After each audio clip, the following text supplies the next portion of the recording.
Hey, Matt. Hey, Matt. Did you just call me fat? No, I was just. You were just what? Calling me fat? Nobody calls me fat.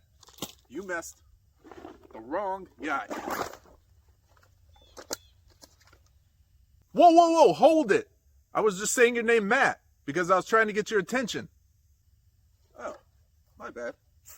Yeah, you dropped your Twinkie. Give me that.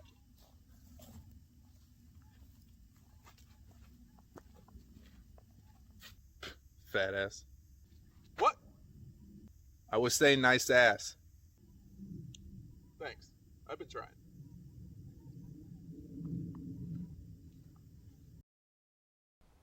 Dumb gun stuff. What will they think of next? Like, who would buy those sights that are supposed to be obscene gestures? Pew pew pew pew pew. Pew pew pew. Pew pew pew. Pew pew pew. Okay, but who would buy one of those pistol bayonets? Okay, I get it. But who would buy 2 pistol bayonets?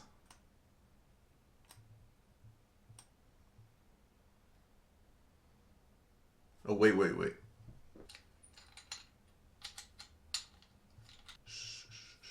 Don't listen to the haters. You're beautiful, just the way you are. Oh, stop it. No, you stop it. No, you stop it. Okay, fine. But who would buy a chassis for a pistol with a fold-out brace? Now, why would you need a chassis for a pistol? First of all, in the gun community, the worst question you can ask is, why do you need this? Or why do you need that? I get that question all the time. Why do you need an AR-15? Why do you need multiple guns? Now, those people probably only associate guns with killing when there's a multitude of reasons for gun ownership. But when people ask me those questions, I usually answer with a question.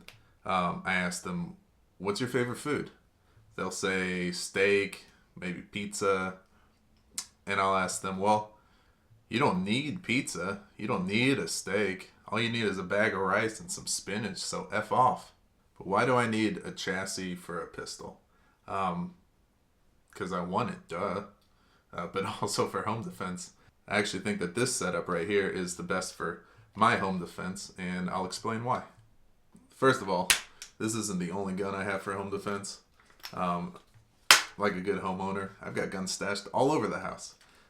This one I keep in my living room, locked up. I'd say that probably every home needs a good pump shotgun. And actually right here in the gun room, I keep a 9mm FNS 9C. And by my bedside, I keep a M&P 9mm with a flashlight and laser on it. And this is compatible with the M&P that I have inside the MCK. So I can use magazines for both guns in a home defense situation.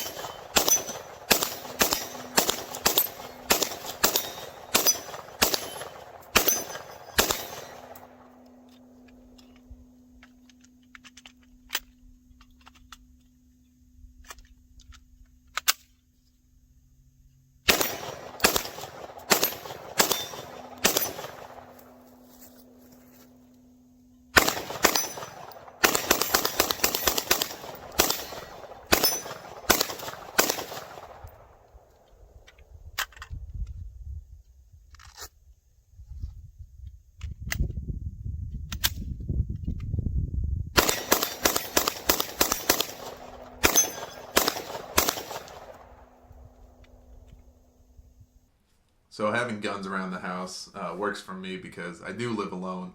I don't have any kids in the house. I don't have anybody that really comes over that often. So I don't really have to worry too much about somebody finding the gun and accidentally shooting themselves or somebody else. But I definitely stress that if you do not live by yourself, keep your guns locked up. Alright, so that's just fun to do. Anyways, let's start with flashlight. I think that the MCK hit it out of the park by having an O light.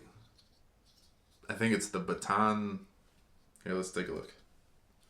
It comes in this little housing. It just comes off like that.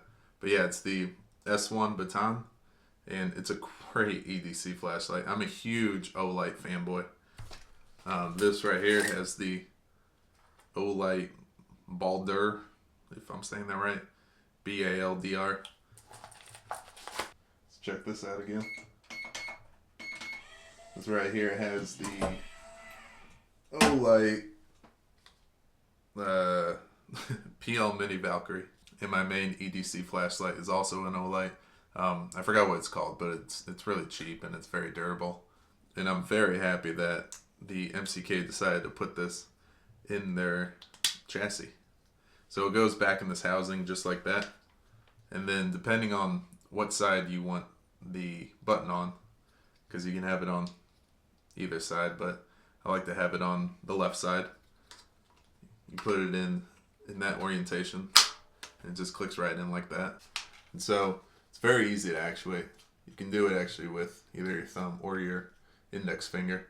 I love these thumb stops right here, and I tend to keep my thumb right here and actuate it with my index finger.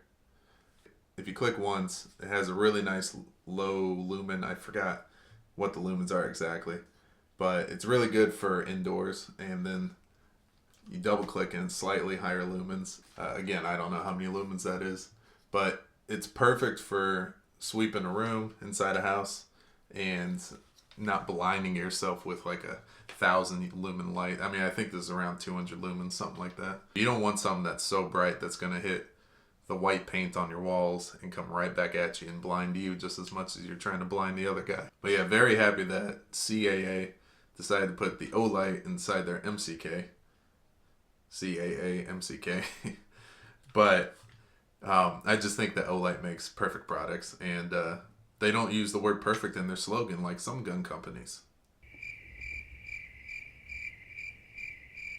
I'll give you a hint. It rhymes with cock. So the optics I went with is this UTG T-Dot. Honestly, I just had it lying around. I didn't really think I'd keep it on here when I first got it, but it just kind of works.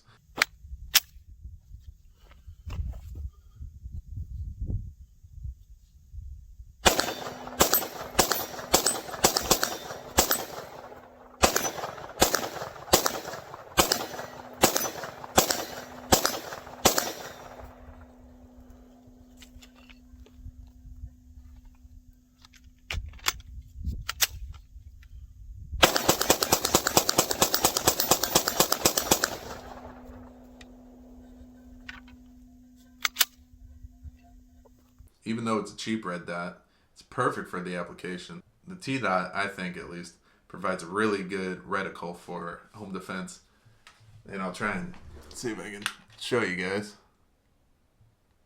It's hard to tell.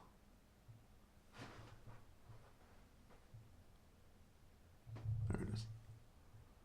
And this does have a red and a green mode. I like the green mode for outside, but indoors I do like the red. Obviously, I'm going for kind of a specific color scheme with this. There's some blue, there's some gray, there's some black. So for the iron sights, I just saw these blue sights and I thought it's kind of perfect. So there's nothing special about the iron sights. You know, they flip up and everything, but they're blue. That's why I got them. And the T-Dot is on a quick detach, so I could take this off real easily and just use the iron sights. So the grip is really nice. I mean, there's a lot to discuss about this grip. First off, the M&P 2.0 has a very rough grip, and I really like it a lot. It's good for gloves too.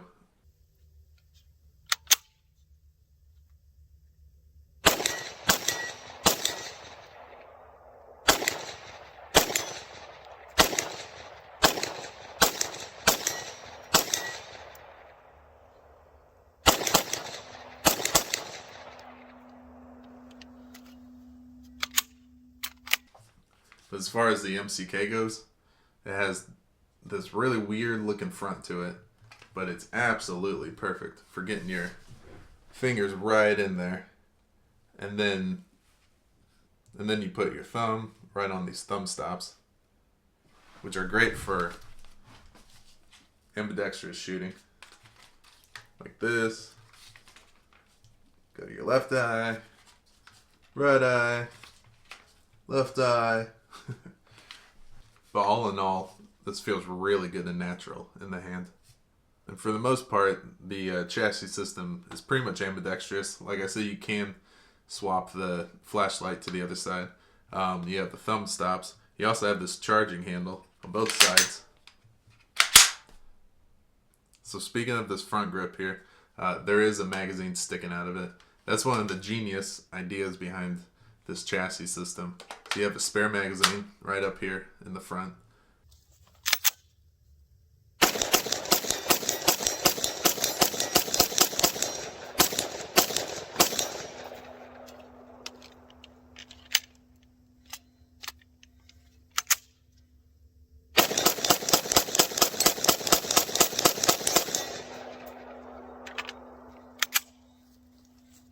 And I guess this would be a good time to talk about the differences between the Gen 1 and the Gen 2. This is a Gen 1. I got this on Black Friday. I got the gun on Black Friday. And I got this gun specifically for the chassis. I just thought at the time it was a really good deal. I didn't know it was going to turn out to be my home defense option. Now this is the Gen 1 chassis.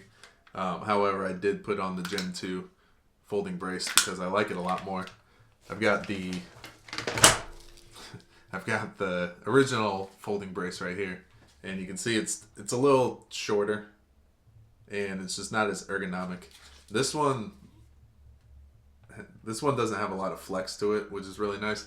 This one, I noticed when I was shouldering it, which I know you're not supposed to shoulder it, but when I was shouldering the brace, as you can see, it kind of bends a little bit, so it's kind of hard to get a really good purchase on it. But this brace does a much better job. It really just sits up there really nice in your shoulder or in your cheek. If you want to cheek weld it, that's cool too. But aside from the brace, the other main differences between the Gen 1 and the Gen 2, the Gen 2 has, I think, this part cut out so you can put a suppressor on your pistol. The Gen 2 also comes with an aluminum rail. This one is polymer, and actually when I first got it, there's 4 screws that hold down the rail.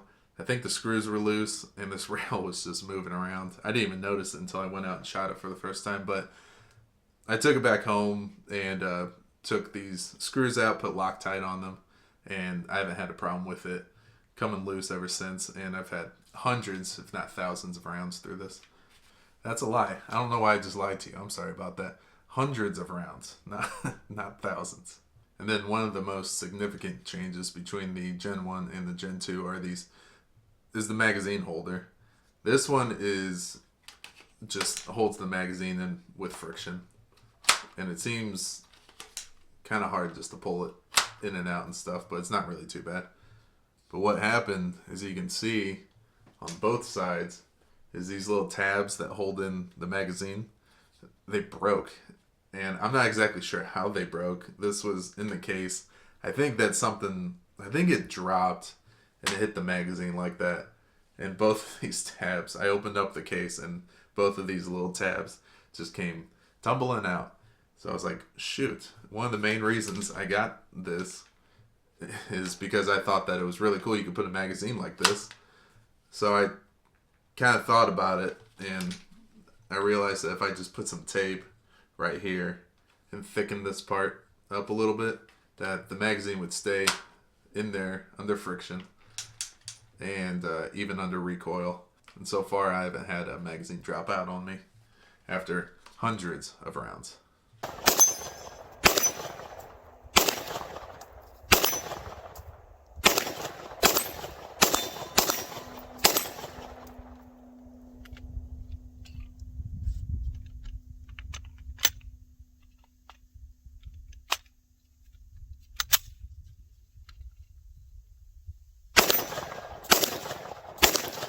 And of course I say hundreds of rounds because I don't have a lot of 9mm left.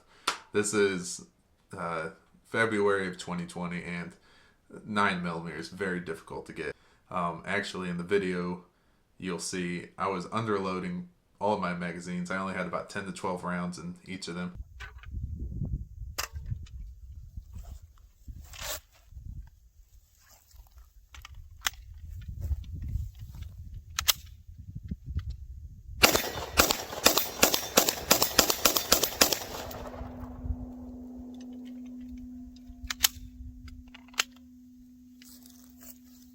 I think maybe at times I had 15, but this right here is a 21 rounds. This right here is a 17 round mag, but I put this Hive 5-round extension on it.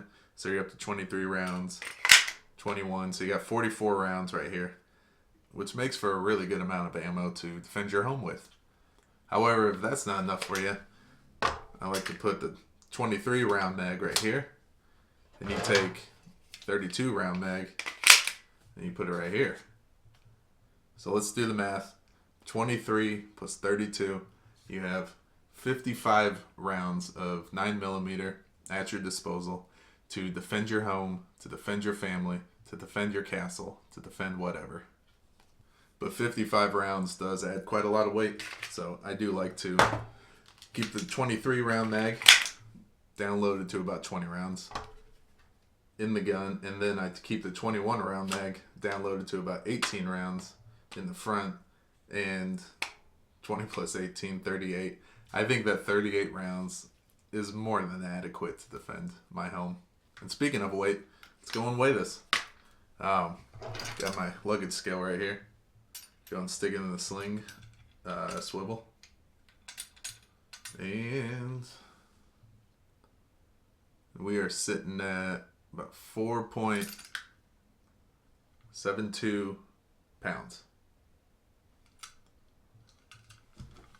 I hope you could see it. But 4.72 pounds. And with both of these loaded up with 38 rounds, I'm not exactly sure how much that is, but let's just say another pound, pound and a half. So you're looking at under 6 pounds, maybe right around 6 pounds. There is a sling swivel right here. It is a single point sling. Not sure if you saw my last video, but I hate single point slings. They're dick hitters. And this one is a dick hitter. I'm sorry, but in the MCK's defense, there really is no good place to put a 2-point sling on here. You could put a sling attachment right here, but then you'd have to take off the thumb stop, and I don't want to do that. I like the thumb stop. So I just go with the single point sling, and to make sure that if I do have to drop this gun real quick to do something, that I just try and tuck it to the side. So I'm sure y'all have noticed that there's a blue trigger in here. It's not a stock trigger. I put the Hive Monarch trigger in here. It was only $50. I was really surprised. Again, that was also a Black Friday deal. I basically got everything you see here on Black Friday, except for I already had this sight. And I will say at first I was really worried because when I first put this in, it was pulling at like 9 pounds. Stock trigger I think was like around 7 pounds, so it was not at all an upgrade to go from 7 to 9 pounds. But the more I shot it, I think it just had to break in or something. So if you do get these Hive Monarch triggers, and when you first install them, they're breaking at like 9 pounds, don't worry, just shoot the gun a bunch of times and it'll probably loosen up.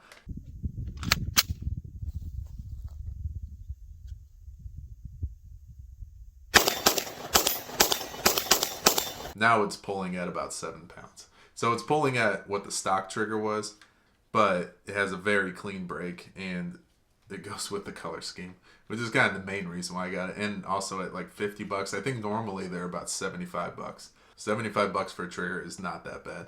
Most Glock triggers are $100 plus, $100 to $150. The Apex trigger for the M&P, I think, is also around the $100 to $150. So $75 is really good. And if you're as lucky as I am and wait until maybe next Black Friday, you can get it for around $50 to $55. And so the ammo I've been using, since it's February 2021 and it's very slim pickings as far as ammo goes. I haven't bought 9mm since February 2020, something like that. And I could tell that the ammo prices were going up, so I tried to snatch up some at that time, and thank God I did, because the ammo that I've been shooting out of this has been this steel case ammo that I got back in April, and it was about 25 cents a round at the time, which I thought was ridiculous for steel case 9mm, but God, I wish I could still see that deal again. The first 100 rounds I think I put through this gun, though, were brass cased. I just wanted to kind of break it in with some decent ammo. But after that, it's just been steel case ammo, and it is run 100% flawlessly. I thought that this charging handle, you're adding some reciprocating mass here. I thought that the charging handle might add some reliability issues, but it hasn't. The gun's run 100% flawlessly.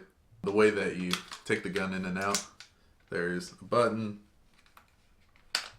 This thing pops up. Then there's these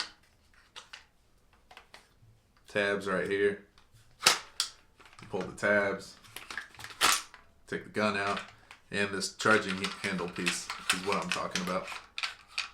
And that just locks straight into the gun. And you just line up the grooves on the slide and set it in there. This is one of my favorite parts. Just clicks right in like that. And you put that down, clicks, and there you go. But let's go and take the gun out one more time, actually, because there is something that I think people should be aware of if they want to buy this. So this gun, again, I've been shooting a lot of steel case ammo with this, and it's extremely dirty in the front. It blows back. You know, the gun's sitting inside this piece right here. And so I think it just blows a lot of dirt and crap back into the front of the gun. I don't know if the camera can really pick this up that well, but it is just absolutely filthy. The other thing that happened was, you can see there is 2 dots right here and no dot on the front because the front dot was blown off at some point. So it's not really something that I would have thought about when I first bought this. So I figured that you might want to know that in case you do get this, that you just want to use a gun that you don't really care about the front sight, because it's going to get probably blown off. Now, I don't really care about not having a dot on the front sight because I don't plan on using these iron sights pretty much ever.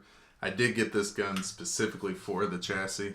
I wasn't really planning on taking it in and out of the chassis. If you do take it in and out, you're going to lose 0 on whatever optic you have up here. And, it requires some time. Like if you need a gun in a home defense situation, time's not exactly on your side. You got to act in the moment. And so I just want to be able to pick something up, shoulder it, go boom, boom, boom, take care of whatever I got to take care of. So with the size, the weight, the maneuverability of this gun, you can go around corners, you can sweep rooms, you can do what you got to do indoors. You can defend your home pretty well, but you can also use this outdoors, and at the range, this is a blast. There's something about putting a 9mm pistol inside this chassis and having a brace on here, where you have also this grip right here, which just gives you an incredible amount of control over this 9mm. And there's almost no, at least recognizable recoil. Sure, like obviously it makes a big loud sound and the brace comes back a little bit, and you can get a really good purchase on this, and it feels really good. So taking it out to the range is a really fun time. So let's see how Meg does it.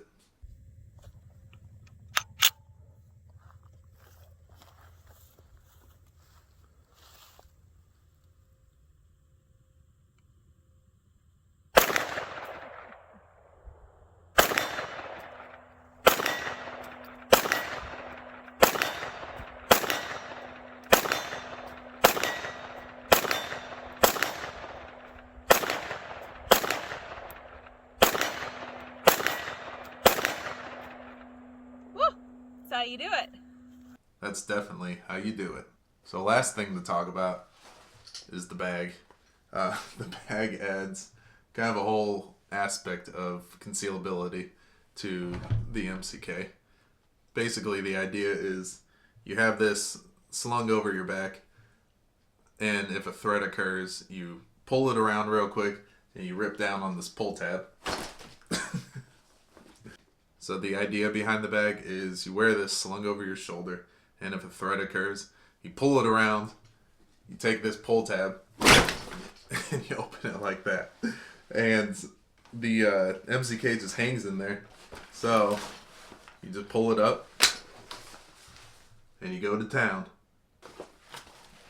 And that seems easy enough, but you definitely have to practice it because it doesn't work every single time.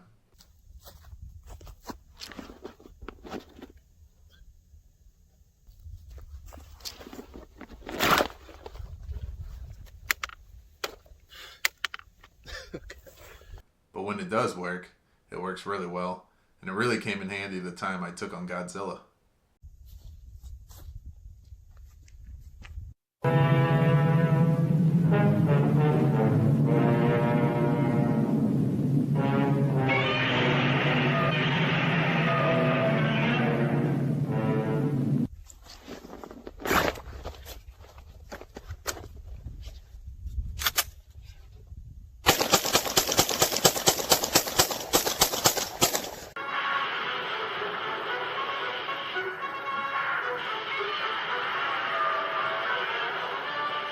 And the world's a better place because of it.